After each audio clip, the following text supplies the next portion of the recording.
नमस्कार दोस्तों, स्वागत है आपका टिम्स एकेडमी में।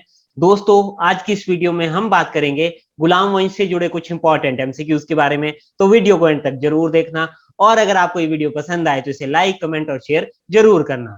दोस्तों, हमने बैंकिंग, एसएससी और स्टेट गवर्नमेंट जॉब्स के ऑफलाइन बैचेस भी स्टार्ट कर दिए हैं।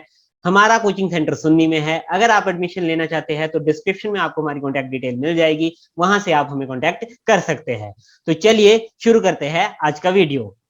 फर्स्ट क्वेश्चन है, दिल्ली का पहला मुस्लिम शासक कौन था? इसका आंसर है कुतुबुद्दीन ऐबक। तो दिल्ली का पहला मुस्लिम शासक कौन था? कुतुबुद्दीन ऐबक था। दास या गुलाम वंश की स्थापना कुतुबुद्दीन ऐबक ने की थी। इसे दास या गुलाम वंश क्यों कहा जाता है? क्योंकि जो कुतुबुद्दीन ऐबक था वो मोहम्मद गौरी का दास था और मोहम्मद गौरी की मृत्यु के बाद कुतुबुद्दीन ऐबक ने दिल्ली पे शासन किया था, इसलिए इसे गुलाम वंश या दास वंश कहा जाता है। गुलाम वंश की स्थापना 1206 ईस्वी में कुतुबुद्दीन ऐबक ने की थी। तो ध्यान रखना है आपने, दास वंश की स्थापना किसने की है? कुतुबुद्दीन ऐबक ने। कब की थी? 1206 ईस्वी में की थी। नेक्स्ट क्वेश्चन है, गुलाम वंश की स्थापना किसके द्वारा की गई थी? इसका आंसर है कुतुबुद्दीन ऐबक द्वारा। तो गुलाम वंश की स्थापना किसके द्वारा की गई थी? कुतुबुद्दीन ऐबक द्वारा की गई थी। कुतुबुद्दीन ऐबक का राज्याभिषेक 24 जून 1206 ईस्वी में लाहौर में हुआ था। तो कब हुआ था कुतुबुद्दीन ऐबक का राज्याभिषेक? 24 जून 1206 ईस्वी में लाहौर में हुआ था। और कुतुबुद्दीन ऐबक ने अपनी राजधानी किसको बनाया था? लाहौर को बनाया था। कुतुबुद्दीन ऐबक को लाख बख्श के नाम से भी जाना जाता था और उदारता के कारण उन्हें लाख बख्श कहा जाता था। तो राज्याभिषेक कब हुआ था? 24 जून 1206 ईस्वी को। लाहौर को उन्होंने राजधानी बनाया था और लाख बख्श के नाम से भी कुतुबुद्दीन ऐबक को ही जाना जाता है। और ये क्यों कहा जाता है उन्हें लाख बख्श? उनकी उदारता के कारण उन्हें लाख बख्श के नाम से पुकारा जाता है। नेक्स्ट क्वेश्चन है, दिल्ली के सुल्तान का पद संभालने से पहले कुतुबुद्दीन ऐबक कहां का गवर्नर था? इसका आंसर है लाहौर का। तो दिल्ली के सुल्तान का पद संभालने से पहले कुतुबुद्दीन ऐबक कहां का गवर्नर था? लाहौर का गवर्नर था। नेक्स्ट क्वेश्चन है, अढ़ाई दिन का झोपड़ा नामक मस्जिद का निर्माण किसने किया था? इसका आंसर है कुतुबुद्दीन ऐबक ने। तो अढ़ाई दिन का झोपड़ा का निर्माण किसने किया था? कुतुबुद्दीन ऐबक ने किया था। कुतुब मीनार की नींव भी कुतुबुद्दीन ऐबक ने ही डाली थी और कुतुब मीनार दिल्ली में स्थित है और जो अढ़ाई दिन का झोपड़ा है वो मस्जिद अजमेर में स्थित है। तो कुतुब मीनार की नींव और अढ़ाई दिन का झोपड़ा किसने बनाया था? कुतुबुद्दीन ऐबक ने बनाया था। और जो कुतुब मीनार है वो दिल्ली में है। ये ध्यान रखना है आपने, जो कुतुब मीनार है उसकी नींव इन्होंने रखी थी, इनके शासनकाल में वो कंप्लीट नहीं हुआ था बनके, सिर्फ इन्होंने नींव उसकी शुरुआत की थी उसकी कुतुब मीनार की। और अढ़ाई दिन का झोपड़ा कहां पे है? अजमेर में है। नेक्स्ट क्वेश्चन है, कुतुबुद्दीन ऐबक का सहायक सेनापति कौन था? इसका आंसर है बख्तियार खिलजी। तो कुतुबुद्दीन ऐबक का सहायक सेनापति कौन था? बख्तियार खिलजी था। मैंने आपको पिछले वीडियो में भी बताया था, जो बख्तियार खिलजी था उसने नालंदा विश्वविद्यालय को ध्वस्त किया था और वह जो कुतुबुद्दीन ऐबक का सहायक सेनापति भी था। नेक्स्ट क्वेश्चन है, कुतुबुद्दीन ऐबक की मृत्यु कब हुई थी? इसका आंसर है 1210 ईस्वी में। तो कुतुबुद्दीन ऐबक की मृत्यु कब हुई थी? 1210 ईस्वी में हुई थी। ऐबक की मृत्यु 1210 ईस्वी में चौगान खेलते समय घोड़े से गिर के हुई थी। तो 1210 ईस्वी में जब वो चौगान खेल रहे थे तो घोड़े से गिर के उनकी मृत्यु हुई थी और उन्हें लाहौर में दफनाया गया था।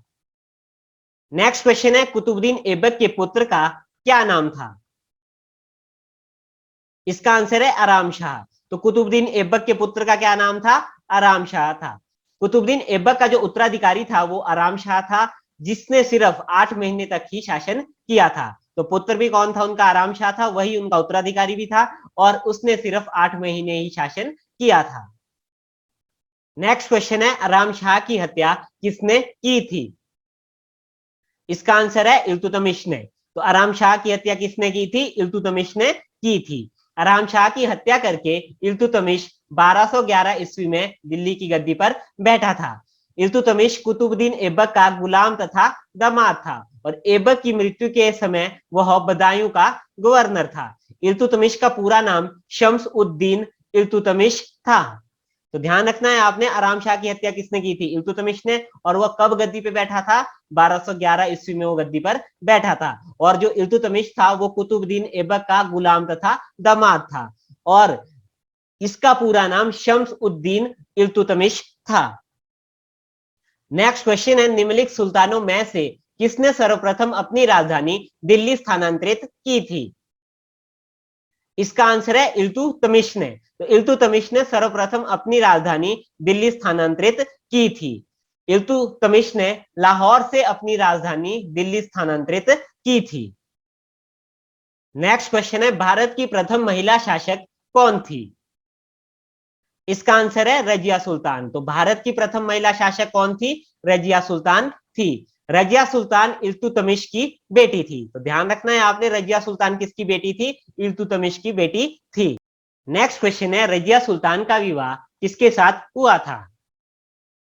इसका आंसर है अल्तुनिया के साथ। तो रजिया सुल्तान का विवाह किसके साथ हुआ था? अल्तुनिया के साथ हुआ था। रजिया सुल्तान दिल्ली की शासक थी, पर उन्हें गद्दी से हटा दिया गया था और वहां पे बहरम शाह को बिठा दिया गया था।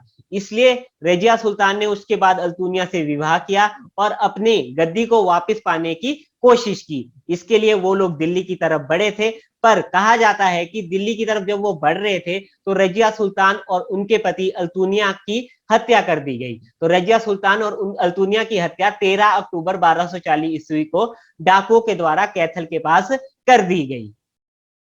नेक्स्ट क्वेश्चन है, दिल्ली के सुल्तान बलबन का पूरा नाम क्या था? इसका आंसर है ग्यासुद्दीन बलबन। तो दिल्ली के सुल्तान बलबन का पूरा नाम क्या था? ग्यासुद्दीन बलबन था। ग्यासुद्दीन बलबन दिल्ली की गद्दी पर 1266 ईस्वी में बैठा था और दिल्ली के सुल्तान पद संभालने से पहले वो नासिरुद्दीन का प्रधानमंत्री था। तो दिल्ली के सुल्तान पद संभालने से पहले किसके प्रधानमंत्री थे? वो नासिरुद्दीन के प्रधानमंत्री थे। नेक्स्ट क्वेश्चन है, फारसी के प्रसिद्ध कवि अमीर खुसरो तथा अमीर हसन किसके दरबार में रहते थे? इसका आंसर है बलबन। तो ग्यासुद्दीन बलबन के दरबार में कौन रहते थे? अमीर खुसरो तथा अमीर हसन। नेक्स्ट क्वेश्चन है, बलबन की मृत्यु कब हुई थी? इसका आंसर है 1286 ईस्वी में। तो ग्यासुद्दीन बलबन की मृत्यु कब हुई थी? 1286 ईस्वी में हुई थी। नेक्स्ट क्वेश्चन है, कैकुबाद कितने वर्ष की आयु में दिल्ली का सुल्तान बना? इसका आंसर है 17 वर्ष की उम्र में। तो कैकुबाद कितने वर्ष की उम्र में दिल्ली का सुल्तान बन गया था? 17 वर्ष की उम्र में सुल्तान बन गया था, पर ये इतना प्रसिद्ध नहीं हो पाया था और ये मतलब अयोग्य कहा जाता है कि अयोग्य शासक था।